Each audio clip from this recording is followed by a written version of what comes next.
Hello, नमस्कार, जय हिंद, वंदे मातरम, सत श्री अकाल प्यारे विद्यार्थियों। मैं एस.के. मिश्रा आप सभी का हमारे अपने यूट्यूब चैनल हरि ओम IC कॉलेज लालगंज में स्वागत करता हूं। प्यारे विद्यार्थियों, पिछले वीडियो में हमने यूपी बोर्ड 2023 और 24 सत्र के अंतर्गत हिंदी गद्य में जयशंकर प्रसाद जी द्वारा रचित ममता नामक कहानी जो पाठ जो आपका उसको हमने पढ़ा। आज हम उसी पाठ के अंतर्गत आने वाले कुछ बहुविकल्पीय और गद्यांश पर आधारित प्रश्नों के उत्तर को हम देखेंगे, पढ़ेंगे, जो आपके एग्ज़ाम परीक्षा के लिए लाभदायक है। तो आइए देखते हैं कि सबसे पहले बहुविकल्पीय प्रश्नों को। पहला प्रश्न है कि जयशंकर प्रसाद किस युग के लेखक हैं? तो जयशंकर प्रसाद शुक्ल युग, छायावाद युग, प्रगतिवाद युग या प्रयोगवाद। तो इसमें से छायावाद युग आपका सही रहेगा। जयशंकर प्रसाद का जन्म कब हुआ था? तो जयशंकर प्रसाद का जन्म सन 1889 ईस्वी को हुआ था।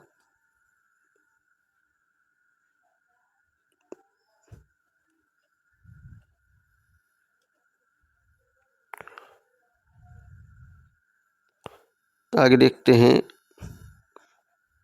कि जयशंकर प्रसाद का जन्म स्थान इनका कहाँ है?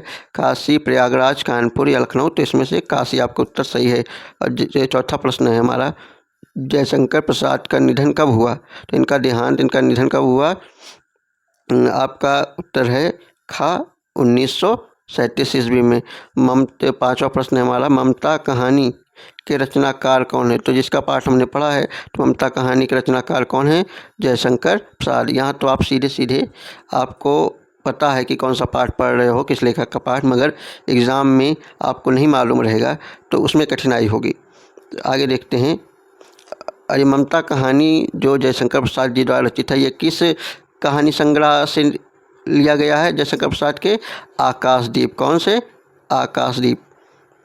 तो अगला छठा क्वेश्चन देखते हैं हम, प्रश्न देखते हैं, निम्न में से कौन सा कहानी संग्रह जयशंकर प्रसाद जी द्वारा रचित है? तो इसमें से आकाशदीप, आंधी, इंद्रजाल, ये तीनों कहानी संग्रह जयशंकर प्रसाद जी की हैं। तो इसमें से आपका घ सही होगा, उपर्युक्त सभी।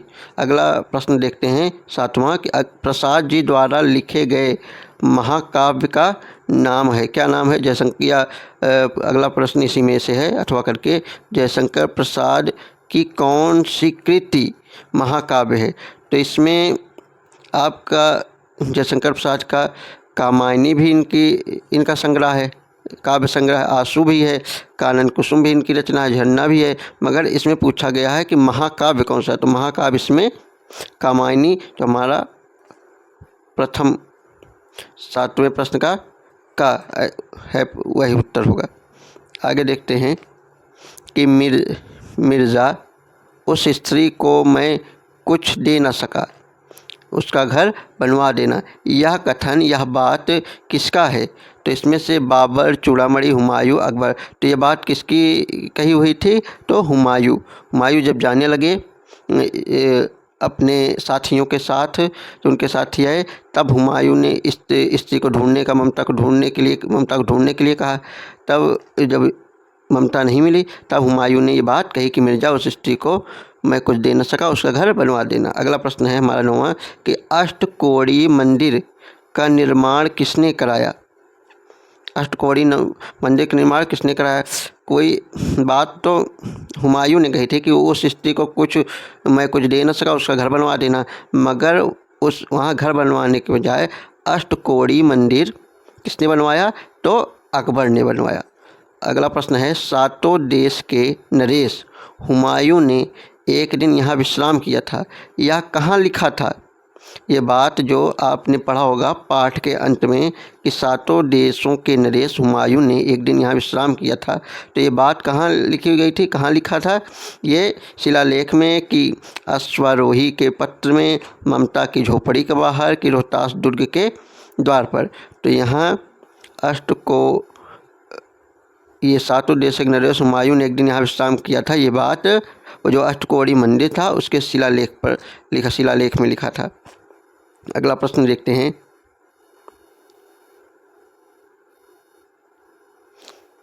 अगला प्रश्न हमारा है 11वां प्रश्न कि क्या कोई हिंदू भूपृष्ठ पर ना बचा रह जाएगा जो ब्राह्मण को 2 मुट्ठी अन्न दे सके? यह कथन किसका है? तो ऑप्शन आपका है, विकल्प है चूड़ामणि, हुमायूं, ममता, अश्वारोही।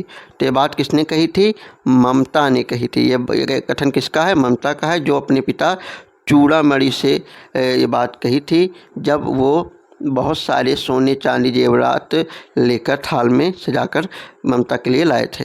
अगला प्रश्न है हमारा कि ममता किस नदी के प्रवाह को देख रही थी? ममता बैठी हुई किस नदी के प्रवाह अर्थात धारा को देख रही थी? तो गंगा, यमुना, सोन या गंडक? तो इसमें से हमारा सोन, जिसको सोन बोलते हैं, सोन नदी। 13वां प्रश्न है हमारा कि ममता कहानी किस कहानी संकलन में संकलित है?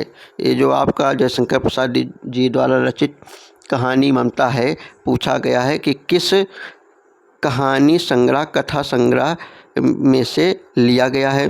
तो छाया, इंद्रजाल, आकाशदीप या प्रतिध्वनि? इन चारों में से कौन सी ऐसी कहानी संग्रह है जिसमें से ममता कहानी को लिया गया है? तो आकाशदीप। अगला हमारा प्रश्न है कि जयशंकर प्रसाद का नाटक नहीं है। पूछा गया कि ये चार ऑप्शन दिए गए हैं, विकल्प दिए गए हैं, इनमें से कौन सी रचना है जो नाटक नहीं है जयशंकर प्रसाद की? तो धूस्वामिनी ये जयशंकर प्रसाद का नाटक है। चंद्रगुप्त ये भी जयशंकर प्रसाद का नाटक है। लहरों के राजहंस या स्कंदगुप्त भी जयशंकर प्रसाद का नाटक है। इसमें जो आपका उत्तर सही होगा ये लहरों के राजहंस, ये मोहन राकेश की रचना है, जयशंकर प्रसाद की नहीं है। तो हमारा उत्तर कौन सही होगा जो नाटक नहीं है जयशंकर प्रसाद का? लहरों के राजहंस। अगला अंतिम प्रश्न है कि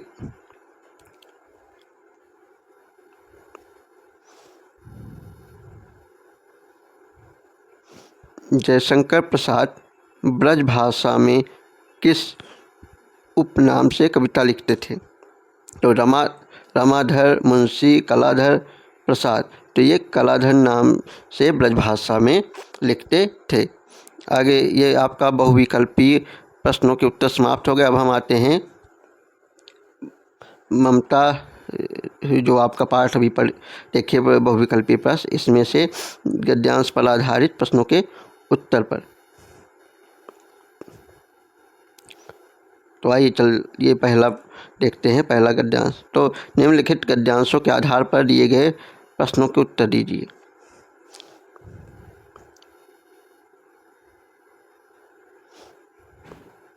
का है हमारा कि रोहतास दुर्ग के प्रकोष्ठ में बैठी युवती ममता सोन के तीक्ष्ण गंभीर प्रवाह को देख रही है। ममता विधवा थी, उसका यौवन सोन के समान ही उमड़ रहा था। मन में वेदना, मस्तक में आंधी, आँखों में पानी की बरसात लिए वह सुख के कंटक शयन में विकल थी। वह रोहतास दुर्गपति के मंत्री चूड़ामणि की एकमात्र दुहिता थी। फिर उसके लिए कुछ भी अभाव होना असंभव था, किंतु वह विधवा थी और हिंदू विधवा इस संसार में सबसे तुच्छ निराश्रय प्राणी है। तब उसकी विडंबना का कहाँ अंत था? ये आपका गद्यांश का एक गद्य का एक अंश है, भाग है आपके ममता नामक पाठ से।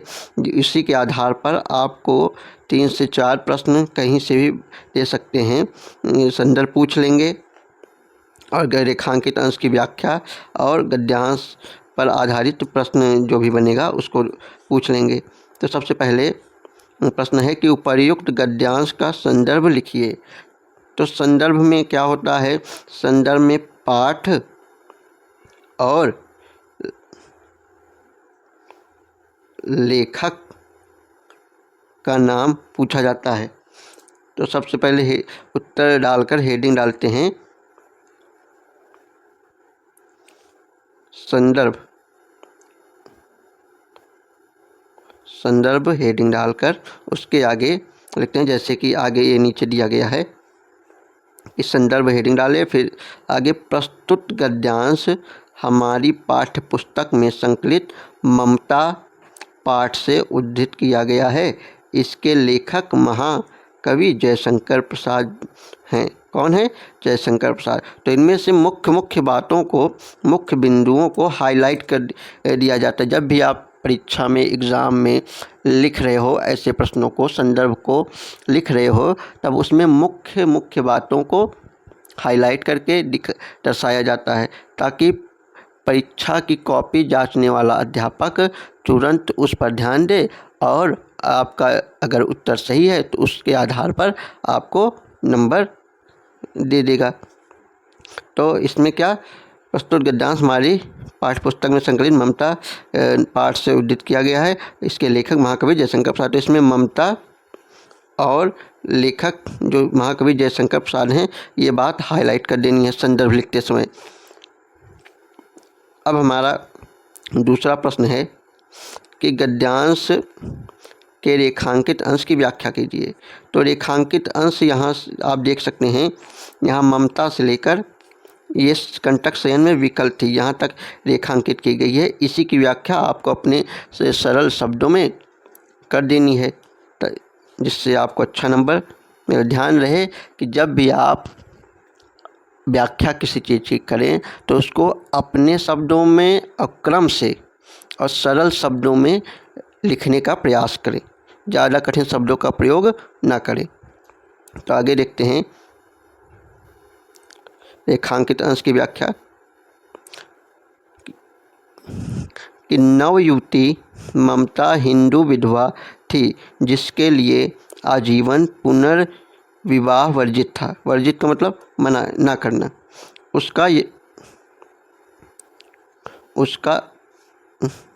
उसका यौवन उफनती शोक नदी के समान पूरे उफान पर था। शोक, यहाँ शोक नदी कहने का मतलब सोन नदी, शोक नहीं, सोन नदी। तो कौन सी नदी? सोन, ध्यान दीजिएगा, सोन नदी। उसके मन में विधवा होने की पीड़ा, मस्तिष्क में विचारों की आंधी, आँखों में विवशता के आंसू बरसात की भांति झर रहे थे। वह सुखों से परिपूर्ण कांटों की सैया, सैया का मतलब बिस्तर, सैया में पीड़ित अनुभव कर रही थी। अर्थात ममता भौतिक सुखों में रहते हुए भी इस प्रकार बेचैन थी जैसे कांटों की सैया पर लेटा हुआ व्यक्ति पीड़ा से बेचैन रहता है। ये थे रेखांकित अंशों की व्याख्या, जिसको आपने देखा। अब आगे हमारा प्रश्न है कि उपर्युक्त गद्यांश में हिंदू विधवा की स्थिति कैसी है। तो इसका उत्तर नीचे दिया गया है कि हिंदू विधवा सामाजिक बंधनों में जकड़ी, पीड़ित मन और मस्तिष्क में भावनाओं की टकराहट से उठती आंधी से आँखों में आंसुओं की बरसात करती हुई विकल स्त्री होती है। अब हमारा अगला प्रश्न, अगला गद्यांश है, जिसके आधार पर प्रश्न के उत्तर आपको देखने को मिलेंगे। खा, कौन सा खा है? इसमें पहले ही रेखांकित कर दी गई है। तो हे भगवान, तब के लिए, विपद के लिए इतना आयोजन, परम पिता की इच्छा के विरुद्ध इतना साहस। पिताजी, क्या भीख ना मिलेगी? क्या कोई हिंदू भूपृष्ठ पर न बचा रह जाएगा। जो ब्राह्मण को 2 मुट्ठी अन्न दान दे सके, यह असंभव है। फेर दीजिए पिताजी, मैं काँप रही हूँ। इसकी चमक आँखों को अंधा बना रही है। मूर्ख है, कहकर चूड़ामणि चले गए। ये था आपका गद्यांश। इसके आधार पर प्रश्नों के उत्तर देखेंगे। तो गद्यांश का जो संदर्भ है, संदर्भ सब में वही रहेगा, कुछ फेर बदल करके आप लिख सकते हो, मगर संदर्भ हर जगह वही लिखा जाता है। और गद्यांश रेखांकित अंश की व्याख्या देख लेते हैं।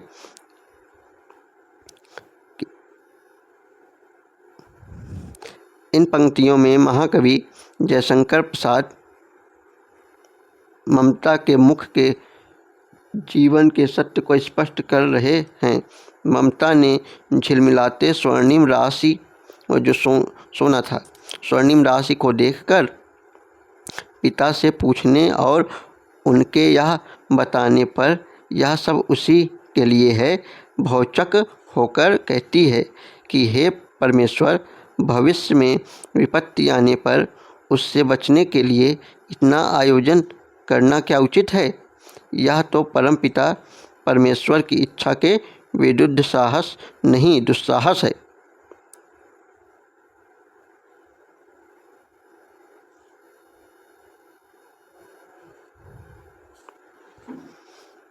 ममता अपने पिता से कहती है कि विपत्ति काल में इससे अच्छा भीख मांगकर जीवन निर्वाह करना है।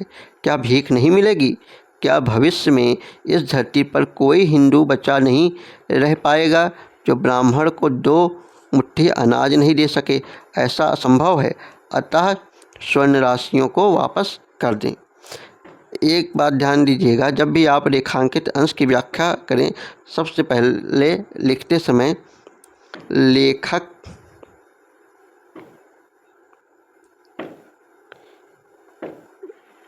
कह रहा है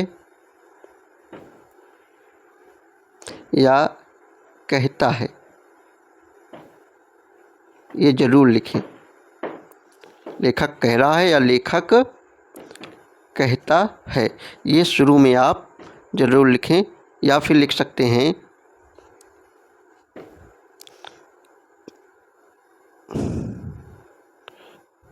प्रस्तुत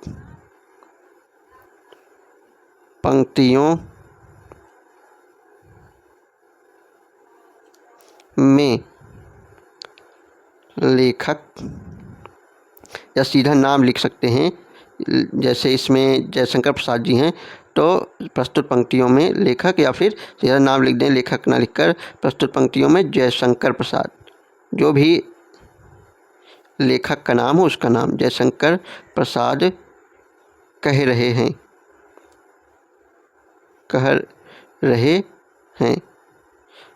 और अगर जब आप लिख रहे हैं प्रस्तुत पंक्तियों में लेखक, तब लिख सकते हैं प्रस्तुत पंक्तियों में लेखक कह रहा है, ऐसे लिखना है। तो आगे हमारा प्रश्न है तीसरा कि उपर्युक्त गद्यांश में किस कार्य को ईश्वर की इच्छा के विरुद्ध बताया गया है?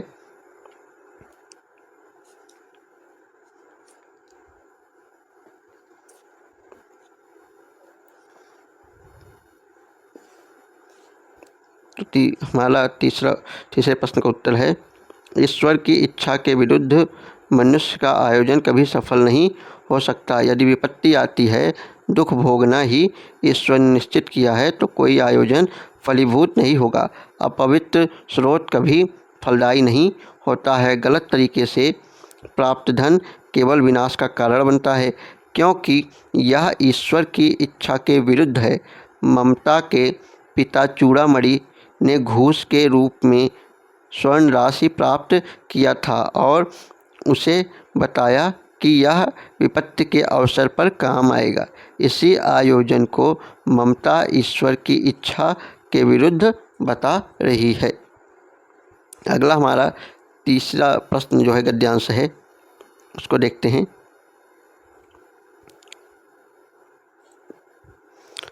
गला सूख रहा है, साथी छूट गए हैं, घोड़ा गिर पड़ा है, इतना थका हुआ हूँ। इतना कहते कहते वह व्यक्ति धम्म से बैठ गया और उसके सामने ब्रह्मांड घूमने लगा। ब्रह्मांड घूमने का मतलब सारी सृष्टि सामने कहने का मतलब चक्कर आने लगा। स्त्री ने सोचा, यह विपत्ति कहाँ से आ गई। उसने जल दिया, मुगल के प्राणों की रक्षा हुई। वह सोचने लगी, सब विधर्मी दया के पात्र नहीं हैं। मेरे पिता का वध करने वाले अत्याचारी घृणा से उसका मन विरक्त हो गया। स्वस्थ होकर मुगल ने कहा, माता, तो फिर मैं चला जाऊं? स्त्री विचार कर रही थी, मैं ब्राह्मणी हूँ, मुझे तो अपने धर्म अतिथि देव की उपासना का पालन करना चाहिए, परंतु यहाँ नहीं नहीं, सब विधर्मी दया के पात्र नहीं होते, परंतु यह दया तो नहीं, कर्तव्य पालन करना है। तब अब हम आगे देखते हैं गद्यांश पर आधारित प्रश्नों के उत्तर। तो संदर्भ आपको पूर्ववत ही लिखना है, वही संदर्भ सब में रहेगा। और रेखांकित अंश की व्याख्या आपको करनी है। तो रेखांकित अंश कहाँ है? ये सब विधर्मी से लेकर विरक्त हो गया यहाँ तक रेखांकित की गई, इसी की व्याख्या आपको करनी है। एग्जाम में कहीं से भी दे सकते हैं। ये कुछ चुनिंदा प्रश्नों के उत्तर हैं।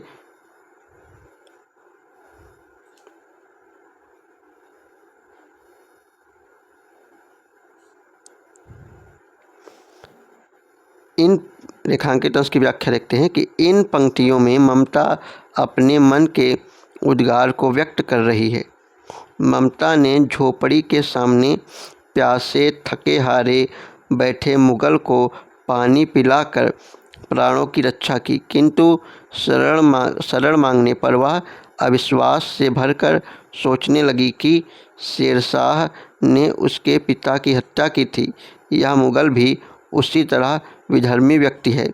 धर्म में विभिन्नता के बावजूद हर व्यक्ति दया का पात्र होता है, किंतु विधर्मी दया के पात्र नहीं हो सकते, क्योंकि कुछ धर्मों के अनुयायी स्वभावतः क्रूर होते हैं, जैसे उसके पिता का हत्यारा विधर्मी शेरशाह।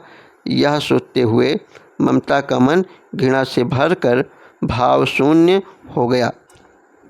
ये रेखांकित अंश की व्याख्या थी तीसरे गद्यांश के। अब हम इसी गद्यांश का तीसरा प्रश्न देखेंगे कि स्त्री किस धर्म के पालन के विषय में विचार कर रही थी।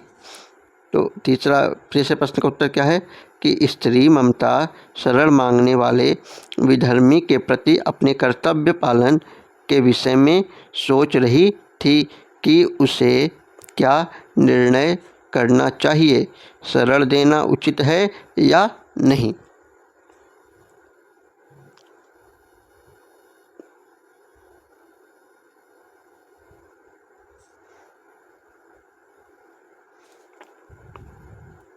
अगला हमारा गद्यांश है घ। इसको देखते हैं। ममता ने मन में कहा, यह कौन दुर्ग है?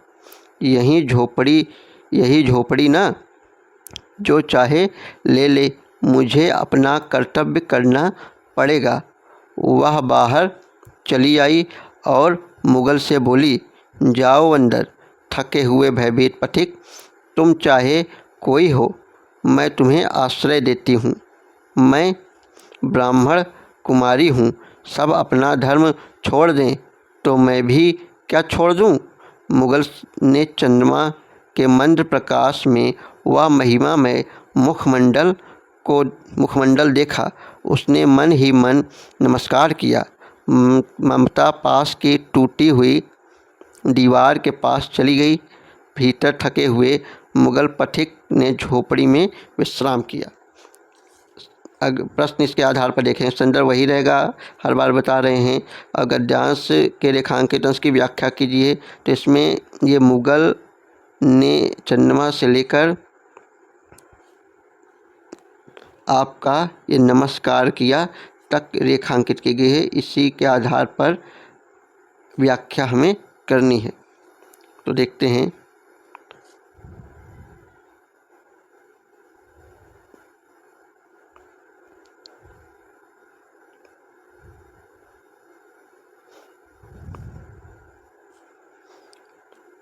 रेखांकित अंश की व्याख्या। प्रस्तुत पंक्तियों में ममता के उद्गार को सुनकर मुगल ने किस दृष्टि से उसे देखा और उसका कितना प्रभावित हुआ, इसे स्पष्ट किया गया है। उसका से यहाँ शब्द ये गलत है, यहाँ होगा उससे। क्या होगा? उससे। उससे कितना प्रभावित हुआ, इसे स्पष्ट किया गया है। ममता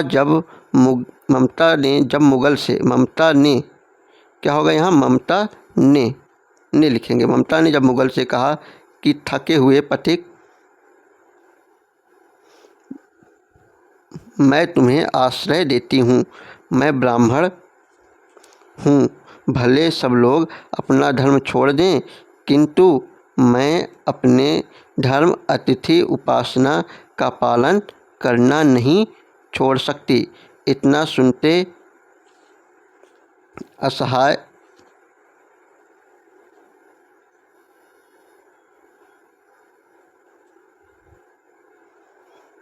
यहाँ एक मिनट देखिएगा, मैं ब्राह्मण कुमारी, यहाँ भूल गए, तो मैं ब्राह्मण कुमारी हूँ, भले सब लोग अपना धर्म छोड़ दें, किंतु मैं अपने धर्म अतिथि उपासना का पालन करना नहीं छोड़ सकती। इतना सुनते ही असहाय मुगल ने चांदनी रात के मंद प्रकाश में गौरवमयी ममता के मुख की आभा देखी और मन ही मन उसे नमस्कार किया। आश्रय देने वाली गरिमामयी ममता की उदारता के सामने वह नतमस्तक हो गया था, झुक गया। अब हमारा प्रश्न है गद्यांश के आधार पर, तीसरा प्रश्न कि ममता ने मुगल को क्यों आश्रय दिया।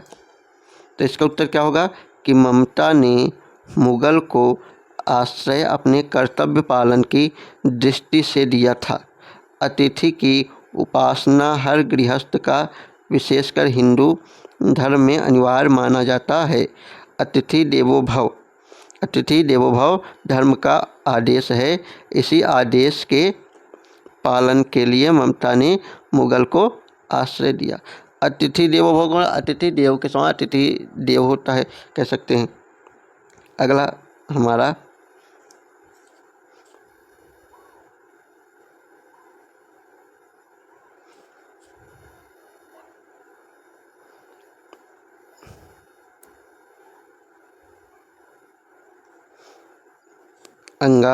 हमारा अगला गद्यांश है कि शब्द सुनते ही प्रसन्नता की चीत्कार ध्वनि से वह प्रांत गूंज उठा। ममता अधिक भयभीत हुई। पथिक ने कहा, वह स्त्री कहाँ है? उसे खोज निकालो। ममता छिपने के लिए अधिक सचेष्ट हुई। वह मृगदाव में चली गई। दिन भर उसमें से न निकली। संध्या में जब उन लोगों के जाने का उपक्रम हुआ तो ममता ने सुना पथिक घोड़े पर सवार होते हुए कह रहा है, मिर्जा, उस स्त्री को मैं कुछ भी दे न सका, उसका घर बनवा देना, क्योंकि मैंने विपत्ति में यहाँ विश्राम एवं संरक्षण पाया था। यह स्थान भूलना मत। इसके बाद वे चले गए। गद्यांश का संदर्भ वही रहेगा जो पहले आप बताया जा चुका है। गद्यांश के रेखांकित अंश की व्याख्या, तो रेखांकित अंश की व्याख्या देख लेते हैं कि कहाँ से कहाँ तक है रेखांकित की गई है। ये मिर्जा से लेकर संरक्षण पाया तक, यहाँ तक रेखांकित की गई है इस गद्यांश में। तो इसकी व्याख्या देख लेते हैं।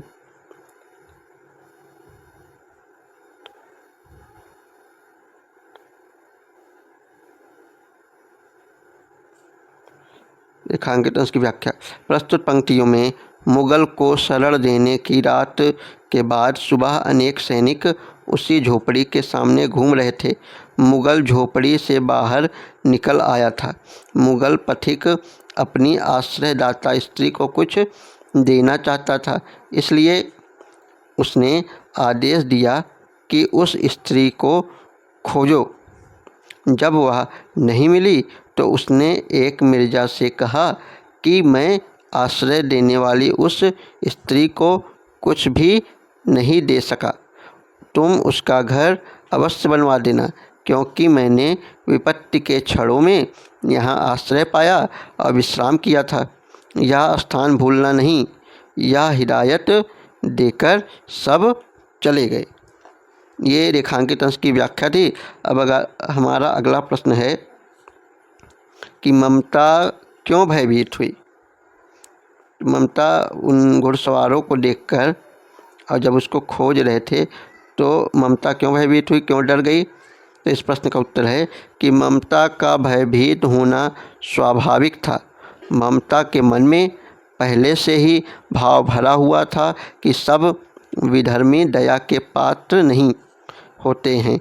वे कभी भी धोखा, कृतज्ञता कर सकते हैं। जो आपके उपकार को न माने, भलाई को न माने, डेढ़ को न माने, कृतज्ञता कर सकते हैं। और शेर शाह ने ममता के पिता को मिलाकर उनकी हत्या करवा दिया था और धोखे से दुर्ग पर अधिकार कर लिया था। इसी तरह सुबह मुगल भी अपने साथियों के मिलने के बाद ममता को पकड़कर गुलाम बना सकता था। इसीलिए ममता भयभीत हुई। अगला हमारा गद्यांश है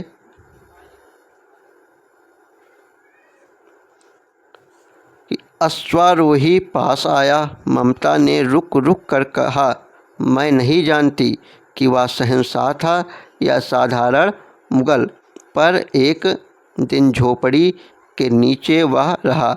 मैंने सुना था कि वह मेरा घर बनवाने की आज्ञा दे चुका था। मैं आजीवन अपनी झोपड़ी खुदवाने के डर से भयभीत रही। भगवान ने सुन लिया। मैं आज इसे छोड़ जाती हूँ। अब तुम इसका मकान बनाओ या महल। मैं अपने चिर विश्राम गृह में जाती हूँ। वह अश्वारोही अवाक खड़ा था। बुढ़िया के प्राण पक्षी अनंत में उड़ गए। यहाँ मैं आजीवन अपनी झोपड़ी खुदवाने के डर से भयभीत रही। भगवान ने सुन लिया। मैं आज इसे छोड़ी जाती हूँ। यहाँ तक आपका रेखांकित की गई है। अब आगे हम प्रश्न देखते हैं कि संदर्भ वही रहेगा। रेखांकित अंश की व्याख्या सीधे देख लेते हैं जो आपके पाठ में है। ये गद्यांश के आधार पर प्रस्तुत पंक्तियों में ममता के कथन को रेखांकित किया गया है। अनेक वर्षों के बाद अब ममता 70 वर्ष की वृद्धा है।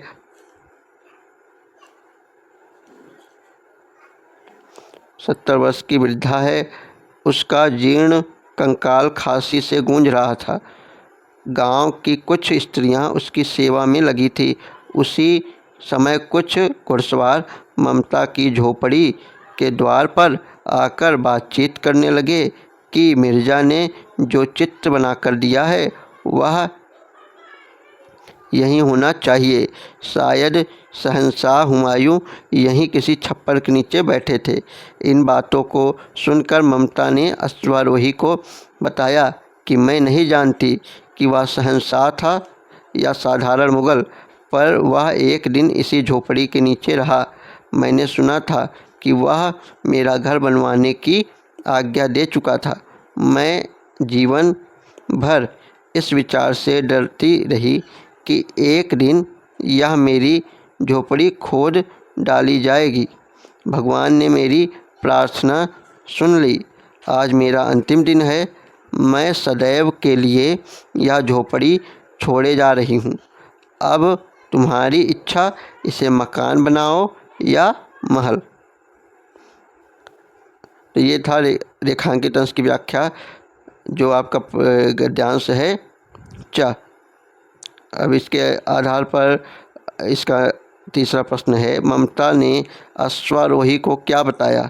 तो घुड़सवार आया था इतने सालों बाद, तो ममता ने उस अश्वारोही घुड़सवार को क्या बताया।